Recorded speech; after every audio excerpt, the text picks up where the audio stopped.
You know, we have answers now. How do we let them know that chiropractic exists? That's what makes really good chiropractic. So I'm here today with Daniel Moore, who's the course leader at Teesside University. Teesside University is opening its doors for the first time cohort of students in September 2020. And Daniel started off in business and enterprise before training as a chiropractor. And it's my great pleasure to welcome Daniel Moore. Daniel, hi. Hi.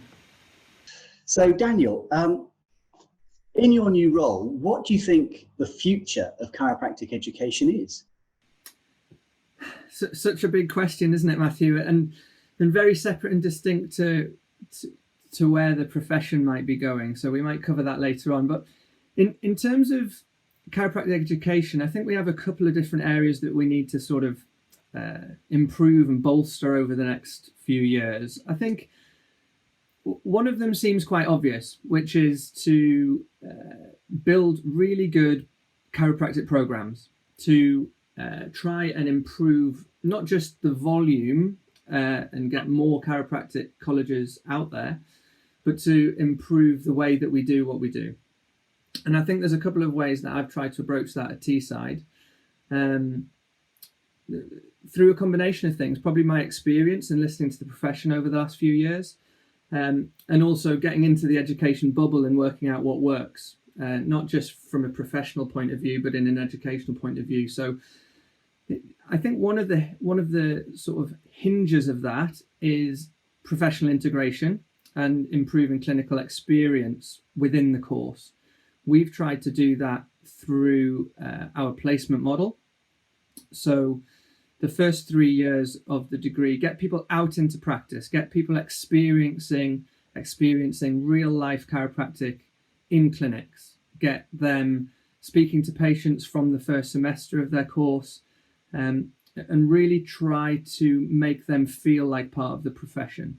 I think that'll achieve a couple of different things. One being develop their professionalism, because they're going to be working with chiropractors in a practice environment, and that's going to be separate and distinct from their theoretical knowledge that they're learning in university. And I think it will really, really hone their clinical experience. So building really strong programs around existing knowledge and what we know to work, while also trying to integrate these kind of placement ideas into an undergraduate program. So that placement model, that's quite an innovation.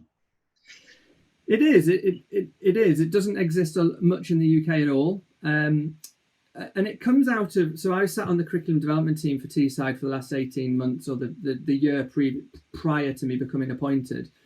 And when we sat down at the very start, I kind of thought, you know, what are the criticisms of undergraduate education from the profession? And one of those things I thought was that there's a disconnect. You know, you go to college, you learn to be a chiropractor, and then you graduate and you come out into the real world.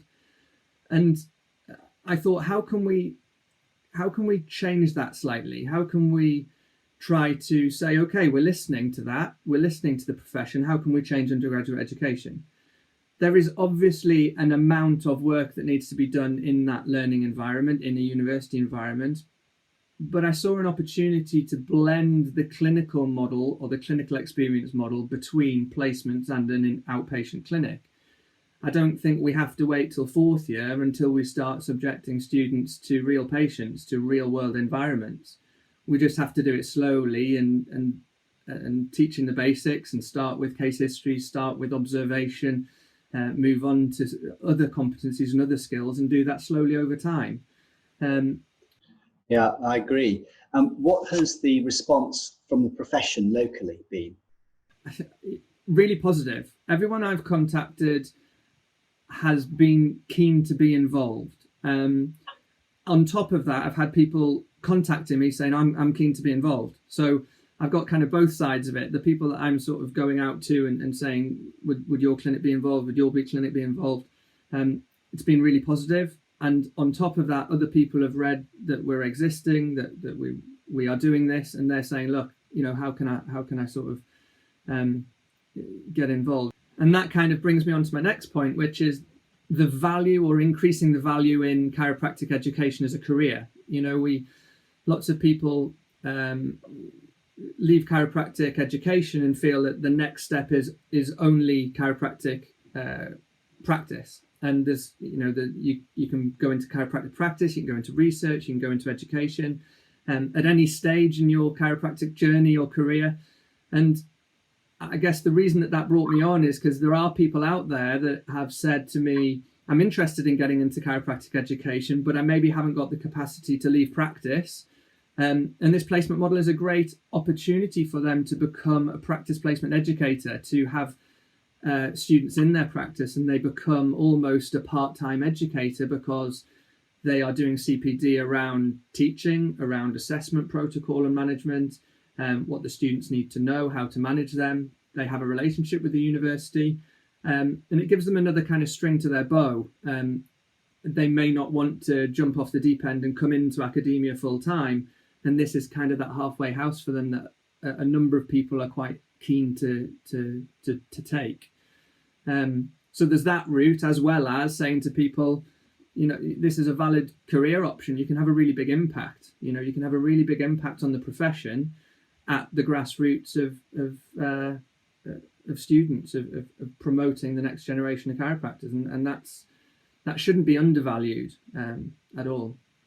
And then thirdly, probably my last point is more of a technical one, and something that I thought a lot as we developed the course. And I guess the context to this is probably developing the course within an allied health professions department that use competency frameworks quite a lot in different environments. And I think the future of chiropractic education probably may hinge around us starting to define what chiropractic competencies are, and then how we assess them and how we teach them, and how we move or have the discussion around whether there is value in moving away from a kind of hours-based, if you've done X number of hours, you are competent, to a competency-based framework where we say, these are the things that we expect of you, and here is a level of experience you should have in those different areas.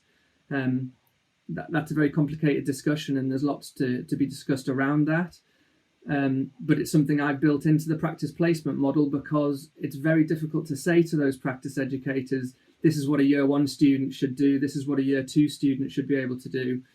And just being honest, that comes out from the development. You when you're building the course and you've got people that don't particularly know chiropractic education very well, saying to you, well, so where do they need to be at the end of year two? Where do they need to be at the end of year three? What does that look like? And using the previous model, we kind of say, well, there are maybe not specifics on that. The education standards have some level of vagueness to them, and is there some value in having that discussion around pinning that down around a framework or competency model? So that I think that's an interesting discussion that will be had in the next few years. So, what do you think makes a good chiropractor?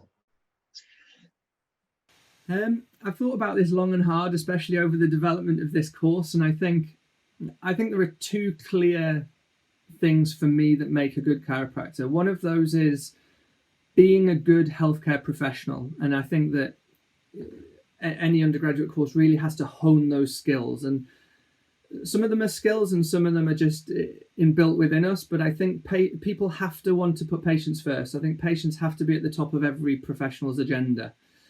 And I think professionalism and understanding that they are part of something, that although they have that independence, that they are part of something bigger than themselves, I think that is part of being a healthcare professional.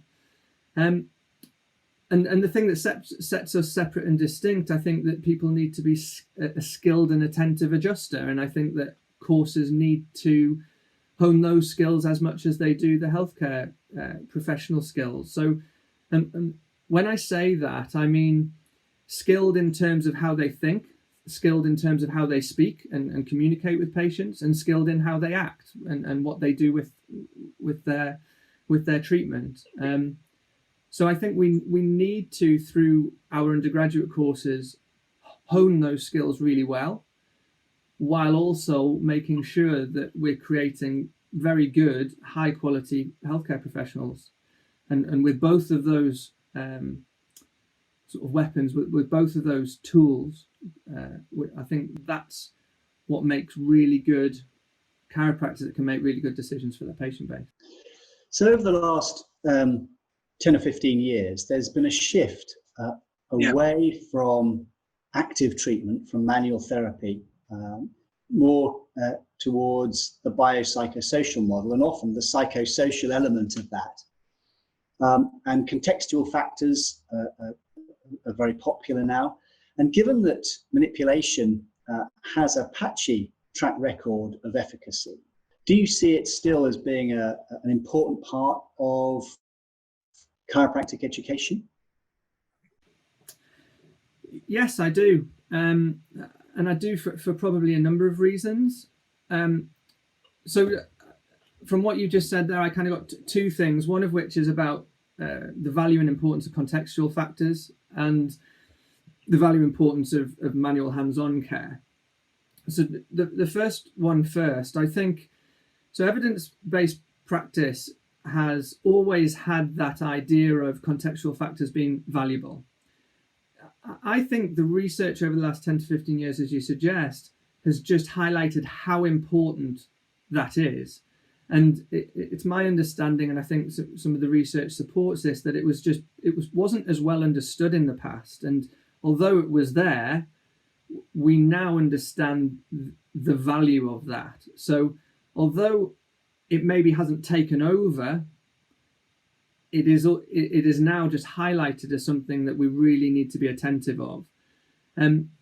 For that reason, and for the reason of the increases in research around pain science and our understanding of that, we've interjected that as a module in third year on pain management and understanding pain. So we can start to investigate all of those contemporary factors around contextual issues and patient beliefs and values. So that is undoubtedly something that has increased in importance because of our understanding improvement over the last 10 to 15 years. I'm not convinced yet that diminishes the value to some people of manual hands-on care. And there is research out there, and I think, correct me if I'm wrong, but I think some research coming out of southern Denmark soon to say that we've kind of got enough evidence that manipulation and SMT for lower back pain is useful. We can stop looking at that question now because we know that is it is a valid treatment approach.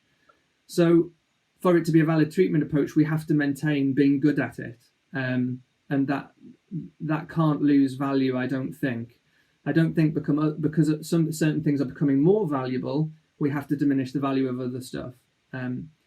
Likewise with research, we know that research doesn't always have the impact we want it to have. We know that research can go in lots of different directions that isn't aligned with the profession. We could have another half an hour on my PhD topic, which is about knowledge integration, translation, and research evidence practice gaps. But I think that, again, the increase in contextual factors doesn't diminish how important research is. It is still important. It is still valid that we go in that direction. It's just maybe that the relationships change and that the balance is that we retain some sort of balance between these things as they sort of become more known, or more we know them better, or they become more understood. And up at Teesside University, you've got the allied health professions there. You've got a range of different programs available. What do you think the experience for a student at Teesside University will bring? What does Teesside excel at? Teesside itself, as a group of people, certainly the school, are very supportive of the chiropractic degree, very supportive of their students and education as a whole. And I think one of the things that has been pushed more than anything is context. And I think that is beneficial, and I felt like I wanted to move towards that within this degree, in putting context into as many modules from as early on as we possibly can. And that maybe didn't exist, or we maybe weren't as good as it 10, 15 years ago in other institutions. We had very standalone models within each module. That's not the way that Teesside are keen to do it. They are very much about practical experience, very much about putting clinical context into everything at the right level. And I think that a student coming to study chiropractic at Teesside will feel that from the very, very, very start. From semester one, we're going to start talking about being a chiropractor. We're going to start talking about subjective assessment. We're going to start talking to patients. We're going to start setting all of those foundations that get more complex as time goes on. But with the university, the school are very much about them getting that context to their profession early and as early as possible. So I think that's something that maybe is university specific. Maybe it's something that is just evolving over time in education, but it's becoming a lot more contextualized, and I really, really like that. Technology, the university are very hot on their technology and using technology for the advantage of staff and for the advantage of students. All students get an iPad when they come to university at Teesside, so all year one students, all foundation year on the 5-year degree will get an iPad. That's not kind of a gimmick, that is a tool for them to use. And we have lots of apps that integrate into the teaching model, asynchronous and synchronous learning strategies that utilize that technology at people's fingertips so that they can have more of an impact if they want to in lectures or in seminar groups. Therefore we can record things and sort of keep good tallies of conversations or questions, and we can start to build a database of knowledge, I guess, within the group. And that, I think, is also a really valuable next step to try and share things, to keep things current. And that's how I'm going to use it a lot of the time, is for currency and access to stuff really quickly. So technology is a major factor. And then I think that the specificity of the course, the placement model is quite unique. And I think that feeds into that context, doesn't it? In that students are getting that exposure to the profession really quickly. And I think that's something that the university are hopefully going to stand out from the crowd down the line because of that. One of the things that struck me on my tours around Teesside University was the extensive sports science and physiology labs. So will the chiropractic students have access to those? Yeah, for sure. So the school is split into 3 departments, but the school is all very much of a family type feel. So although it's split into many departments, everyone integrates across. So we have modules that have support from other parts of the department. So the clinical imaging module will be run half by myself and half by the clinical imaging team. Physiology will be run by the physiologists that use the physiology labs. And I wanted to, it was a really hard balance to strike, where you want as much integration as possible, but you also want to sort of define the course quite well. And it's disappointing when in the profession we have this sort of difficult feeling around whether people are getting the right education as chiropractors. And it's been really interesting in the last 12 to 18 months setting up a course within that allied health professions environment, because if I didn't set a course that was separate and distinct from that, it would have looked like one of the other courses. We have sports rehabilitation, we have physiotherapy, we have pre-reg, post-reg physio, we have the sports massage, we have sort of other courses that have elements of chiropractic education within them, but chiropractic has stood out and very separate and distinct from the outset. But I haven't wanted to remain completely separate and distinct, all our modules be our own, complete isolation. Where we've been able to, we've tried to integrate into the other parts of the department. And yes, the department resources and technologies available to us all the time. So although we have our own lab, we have our own space, we have our own modules that are distinct to us, We also integrate. We have modules that are run by other staff members that are part of other departments, and we use resources and rooms that belong to other parts of the department as well. So I think, Matthew, as I'm become better now, I think balance is always kind of on my mind, and I think that's the important thing that I try to tie through the creation of the course to a degree, is keeping that identity but integrating, not completely integrated and not completely separate. It's finding this balance between the two. What needs to be taught by a chiropractor and is chiropractic specific, and where can we integrate with other professions and gain value from that? Yeah, That exactly. makes sense. So obviously, one of the key things the profession needs is growth, and one of the key things that universities need are students. So where are the students going to come from? How do we increase student numbers, student applications, and importantly, how do we increase the diversity within the profession? Yeah, for sure. I think when I was thinking about these kind of ideas before the call, I think that there are so many complicated parts to some of the stuff we've already discussed. I think recruitment is one of those things that's quite simple. I think visibility is key. I think being on social media, becoming more visible, people knowing that the option is there is really, really important. And I think that when you put yourselves in the shoes of an 18-year-old leaving school, year 13, deciding the next step, I think we've got to get in front of people. I think we have to, be involved in sixth form colleges, schools, speaking to people and letting them know that it is an option for them.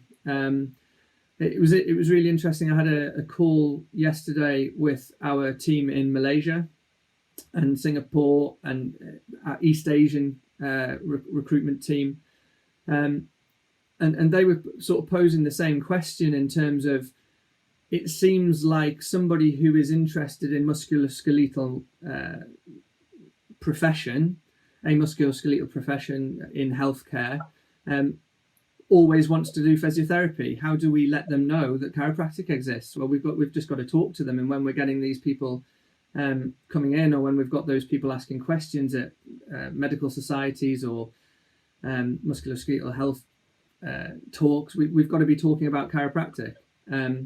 So I think that with recruitment, that is key. The other thing that I think that hits, and it was one of the things I did within a week of coming to Teesside, was I just emailed 75 local schools, careers advisors or head of sixth forms, and said, I'm here, and I'd love to speak to people. I'd love to come in and advise, whether we do something on, maybe we don't come and overtly publish the course, but come and help about UCAS or applications. And by definition, we will talk about what we do and what chiropractic is. I think that's important, because you're going to get in front of people who maybe haven't had the benefit of private healthcare in their environment in life, and we're going to increase diversity purely by speaking to people who maybe haven't come across us in the past. And finally, if everything goes well, not just at Teesside University, but across the UK and throughout Europe, actually, where do you think the profession will be in 10 years? How long have we got to discuss this topic? I think it is such a really complex question, and I think it depends on a couple of different things. I think it depends on the path that we take from here, and I think there's probably a couple of different paths that we could take. I think we have the possibility with new courses in the UK, with new quality, but with better quality, with changes. And I know other courses are changing, but unfortunately, sometimes changes at higher education take a long time to put in place. If all of that goes well, and we recruit well, and we get in front of people, we have good visibility, I can't see why we can't be much stronger in 10 years' time, almost double the amount of chiropractors that we have, retain the model that we have. I'd like to see more unity in the profession. I think that's an important factor. I think there are ways to get there, but they may be very difficult. And I think that we have that opportunity. So we have that opportunity of being bigger, more people, helping more, in front of more patients, with better unity, with the same kind of model where we're regulated by the GCC and we have a really good environment. I think that's really possible. I think if we don't get things right, if we don't listen to the answers that are, I think I said this so many times since I heard Greg Kowchuk say that, we have answers now in the profession. We don't have to guess on certain things. We have some answers. And I think if we listen to those answers well, and we embrace some balance, then we can be in that really good place. If we don't, I fear that we're going to lose our footing. And some of that division and infighting that we're famous for and we do really, really well. If we don't manage that very well, then I don't like to consider the other option and the other path, and in either being the same as we are now, no growth, not being able to help more people, with less integration into the healthcare model, and I don't think that has to mean dilution of what we do. I don't buy that argument that by some form of integration we dilute what we do. I don't get that entirely. I think we can retain being who we are and what we're about, and go and help more people in a different way. The kind of pushing on the door of the first contact practitioner idea is one example of that. So I think the future could be really bright and have all of these positive things, but we've got to kind of make the right steps, if that makes sense, Matthew. Daniel Moore from Teesside University. Thanks very much. Yeah, it's a pleasure. Thank you very much, Matthew.